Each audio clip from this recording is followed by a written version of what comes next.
नमस्कार स्टूडेंट्स, कैसे हो आप सभी। आप सब घर पर रहिए, सुरक्षित रहिए। मैं Parneria Sandhya LP Savani riverside English medium school Dabholi branch से हिंदी की शिक्षिका आप सबका फिर से एक बार स्वागत करती हूँ। स्टैंडर्ड 9 सब्जेक्ट हिंदी, पाठ 3 क्या निराश हुआ जाए। यह पाठ हमने पूरा समझ लिया है। आज हम इस पाठ के स्वाध्याय प्रश्न समझेंगे।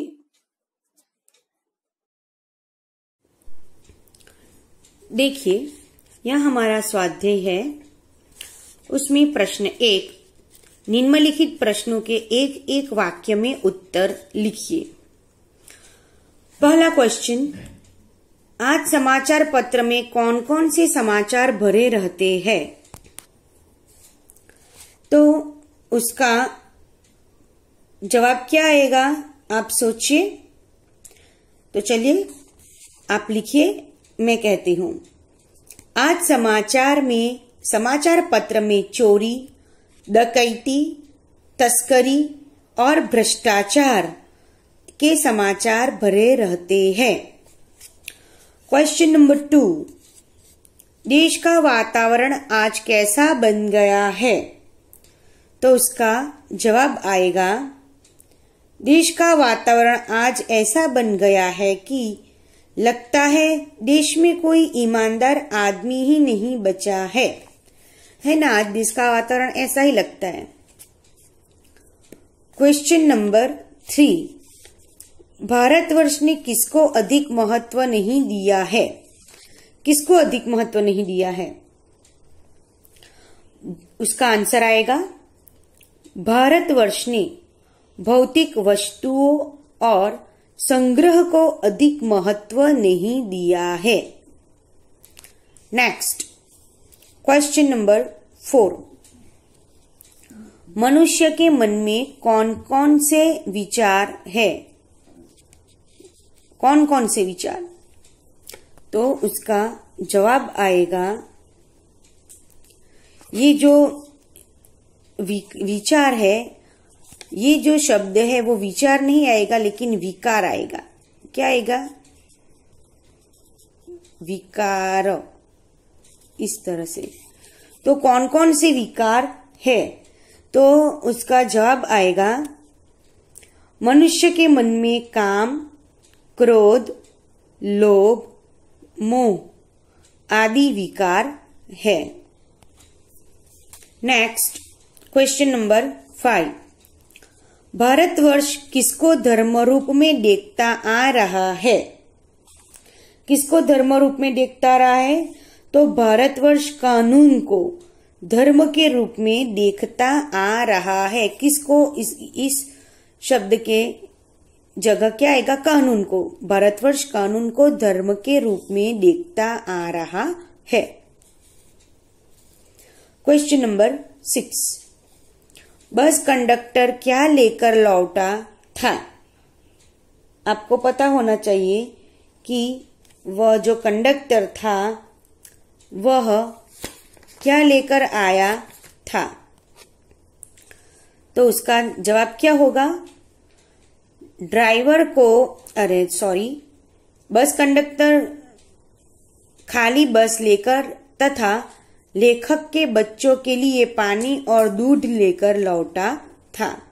बस का कंडक्टर क्या लेकर आया था, खाली बस और लेखक के बच्चों के लिए पानी और दूध लेकर लौटा था। अब ये हमारे एक एक वाक्य के उत्तर यहाँ पे समाप्त होते हैं। अब हम क्वेश्चन नंबर 2 उस पर जाएंगे। निम्नलिखित प्रश्नों के दो वाक्यों में उत्तर दीजिए। अब आपको यह जो प्रश्न है उसके 2 वाक्यों में आपको उत्तर लिखने हैं।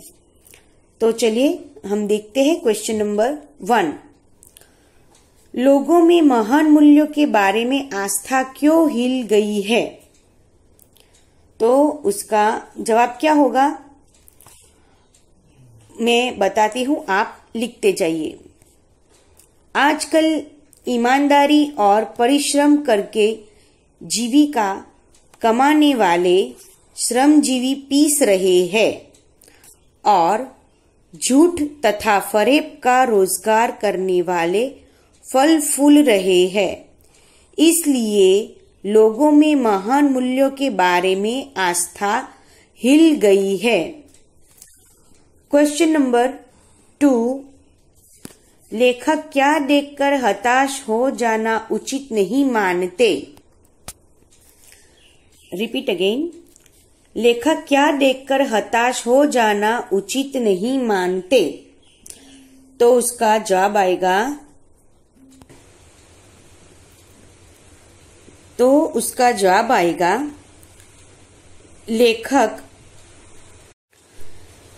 उसका जवाब होगा लेखक कहते हैं कि आजकल ईमानदारी और परिश्रम के बदले झूठ और फरेब का बाजार गर्म है।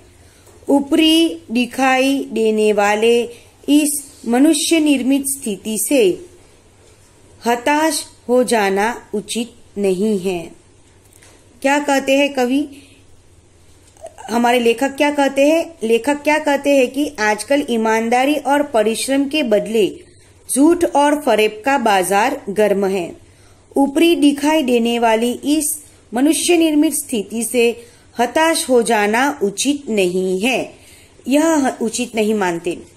अब क्वेश्चन नंबर 3, देश के दरिद्र जनों की हीन अवस्था दूर करने के लिए क्या किया गया है? जो दरिद्र जन यानी कि जो गरीब है, हीन अवस्था में है, उसके लिए क्या किया जा सकता है? क्या किया? तो देखते हैं। जवाब है देश के दरिद्र जनों की हीन अवस्था दूर करने के लिए शासन ने अनेक कायदे कानून बनाए हैं। उसका सही लक्ष्य है कि कृषि उद्योग, वाणिज्य, शिक्षा और स्वास्थ्य के क्षेत्रों में लोगों की स्थिति को अधिक उन्नत और सुचारू बनाया जाए। तो इस तरह से क्या होगा? जो दीन अवस्था है, हीन अवस्था है, वह दूर होगी। अब आगे क्वेश्चन नंबर 4, कविवर रविंद्रनाथ ठाकुर ने प्रार्थना गीत द्वारा भगवान से क्या याचना की है? फिर से रिपीट करते हैं क्वेश्चन। कविवर रविंद्रनाथ ठाकुर ने प्रार्थना गीत द्वारा भगवान से क्या याचना की है? तो उसका उत्तर आएगा कविवर रविंद्र ठाकुर ने अपने प्रार्थना गीत में भगवान से यह याचना की है कि संसार में केवल नुकसान उठाना पड़े, धोखा खाना पड़े, तो भी मैं विचलित न होऊं। ऐसे अवसरों पर भी मैं, हे प्रभु, मुझे ऐसी शक्ति दो कि मैं तुम पर संदेह न करूं। ईश्वर पर संदेह नहीं करना है। फिर से मैं यह जवाब रिपीट करूंगी। कविवर रविंद्रनाथ ठाकुर ने अपने प्रार्थना गीत में भगवान से यह याचना की है कि संसार में केवल नुकसान उठाना पड़े, धोखा खाना पड़े, तो भी मैं विचलित न हूं। ऐसे अवसरों पर भी हे प्रभु, मुझे ऐसी शक्ति दो कि मैं तुम पर संदेह न करूं। ठीक है बच्चों, अब आगे क्वेश्चन नंबर 3, निम्नलिखित प्रश्नों के 5-6 वाक्य में उत्तर लिखिए। उसमें क्वेश्चन 1, लेखक का मन क्यों बैठ जाता है? तो उसका उत्तर आएगा हमारे देश के अखबार चोरी, डकैती, तस्करी और भ्रष्टाचार के समाचार से भरे रहते हैं। राजनीतिक दल एक दूसरे पर आरोप प्रत्यारोप लगाते रहते हैं। ऐसा लगता है कि जैसे देश में कोई ईमानदार ही न रह गया। लोग हर व्यक्ति को संदेह की दृष्टि से देखते हैं। जो जितने ऊंचे पद पर है उनमें उतने ही अधिक दोष दिखाए जाते हैं। सब अपने अपने स्वार्थों में लिप्त है। देश के हित की बातें बहुत कम हो रही है। देश और समाज की ऐसी दशा देखकर लेखक का मन बैठ जाता है। यह 5-6 वाक्य में यह क्वेश्चन है। अब आज हम यहीं पे स्टॉप होते हैं। बाकी के 3 क्वेश्चन हम आगे करेंगे। तो बच्चों, अब हम अगले सप्ताह फिर मिलेंगे। तब तक के लिए जय हिंद।